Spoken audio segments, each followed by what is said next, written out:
Welcome to my channel. ఈరోజు వంకాయతో బిర్యానీ ఎలా చేయాలో తెలుసుకుందాం. ఎప్పుడు చికెన్తో మటన్తో బిర్యానీ చేయిస్తారు కదా, ఇప్పుడు వంకాయతో కూడా బిర్యానీ చేయొచ్చండి.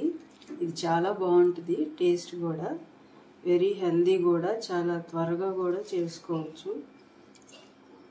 ఇలా నిమ్మకాయతో సర్వ్ చేసుకుంటే వంకాయ బిర్యానీ చాలా బాగుంటుంది. ఇప్పుడు అది ఎలా తయారు చేయాలో తెలుసుకుందాం. వంకాయ పులావ్కి కావాల్సిన మసాలాని ప్రిపేర్ చేసుకుందాం. ఇప్పుడు 2 టేబుల్ స్పూన్ల ధనియాలు,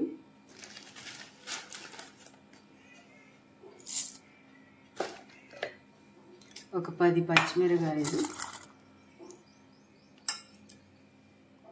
అలాగే 2 యాలక్కాయలు, 4 లవంగాయలు, అలాగే 1 ఇంచు దాల్చిన చెక్క.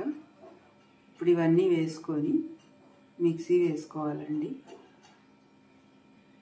ఇలా ఈ కన్సిస్టెన్సీలో మసాలాని రెడీ చేసుకోవాలండి. నేను 1 గ్లాస్ రైస్కి నేను ఈ క్వాంటిటీ తీసుకున్నాను. ఇప్పుడు దీన్ని పక్కన పెట్టేసుకుందాం. ఇప్పుడు వంకాయల్ని మ్యారినేట్ చేసుకుందాం. ఇలా వంకాయలు ఇలా కట్ చేసుకోవాలండి. ఇలా 4 ముక్కలుగా ఇలా ఘాట్లు పెట్టుకొని మన టేస్ట్కి తగ్గట్టు కారం, అలాగే ఉప్పు, అలాగే కాస్త పసుపు.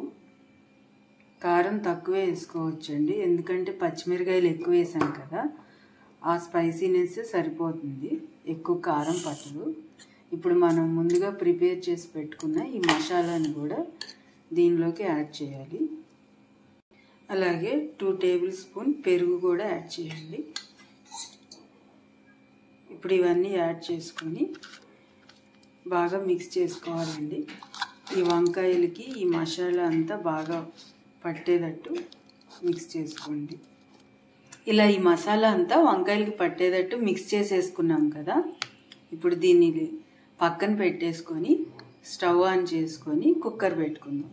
మనం ఈ వంకాయ బిర్యానీ కుక్కర్లో చేస్తున్నాం కాబట్టి కుక్కర్ పెడుతున్నాను.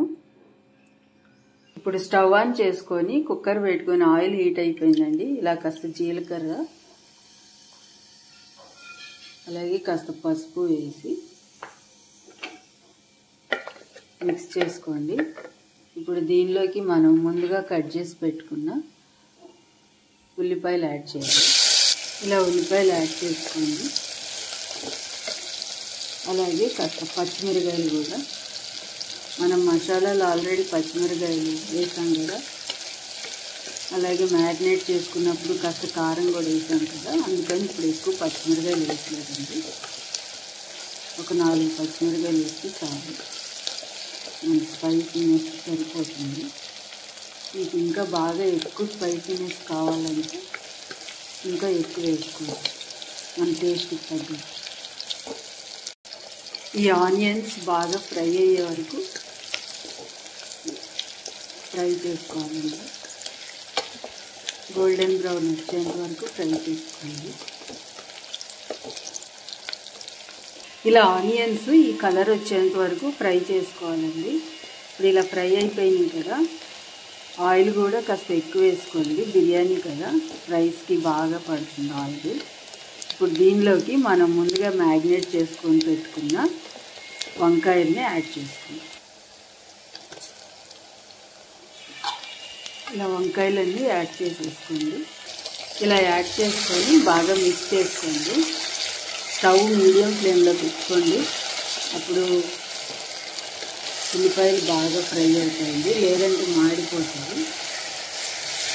ఇలా బాగా మిక్స్ చేసేసుకొని ఒక 5 మినిట్స్ ఫ్రై చేసుకోవాలండి మీడియం ఫ్లేమ్లో. ఇలా 5 మినిట్స్ ఫ్రై అయిన తర్వాత వంకాయలు ఇలా కలర్ చేంజ్ అయిపోయింది కదండి, ఇప్పుడు దీనిలోకి వాటర్ యాడ్ చేద్దాం. నేను 1 గ్లాస్ రైస్ తీసుకున్నాను కాబట్టి 3 గ్లాసెస్ యాడ్ చేస్తున్నాను. మీరు మీ రైస్ని బట్టి తీసుకోండి, ఒక్కొక్క రైస్ 2 గ్లాసెస్కే ఉడికిపోతుంది. నేను తీసుకునే రైస్ 3 గ్లాస్కి పొడి పొడిలాడుతూ వస్తుంది కాబట్టి నేను 3 గ్లాసెస్ తీసుకుంటున్నాను. ఇలా వాటర్ యాడ్ చేయండి. ఇలా వాటర్ యాడ్ చేసిన తర్వాత మనం ఒకసారి టేస్ట్ చూసుకోవాలండి, సాల్ట్ సరిపోయిందో లేదో. మనం సాల్ట్ చూసుకున్నప్పుడు ఈ వాటర్ ఉప్పుగా ఉంటే రైస్ ఉడికేసరికి కరెక్ట్గా సరిపోతుంది. ఇలా వాటర్ యాడ్ చేసుకున్నాం కదా, ఇప్పుడు సాల్ట్ కూడా చూసేసుకున్నాం, కరెక్ట్గా ఉంది. ఇప్పుడు రైస్ యాడ్ చేసేసుకుందాం. ముందుగా క్లీన్ చేసి పెట్టుకున్న రైస్ని దీంట్లోకి యాడ్ చేయండి. ఇలా రైస్ యాడ్ చేసుకొని ఒకసారి కలుపుకొని ఇప్పుడు కుక్కర్ మూత పెట్టేసి ఒక 3 విజిల్స్ రానివ్వాలండి. ఇప్పుడు కుక్కర్ మూతని క్లోజ్ చేసేద్దాం.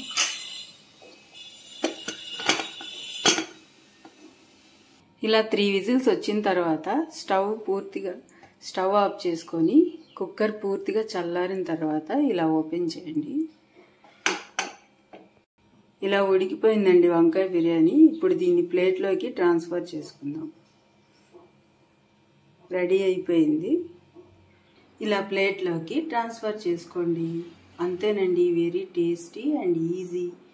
ఇలా తక్కువ మసాలాతో చాలా త్వరగా చేసేసుకోవచ్చు.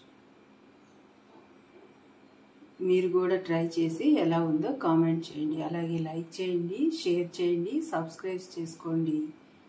Thanks for watching.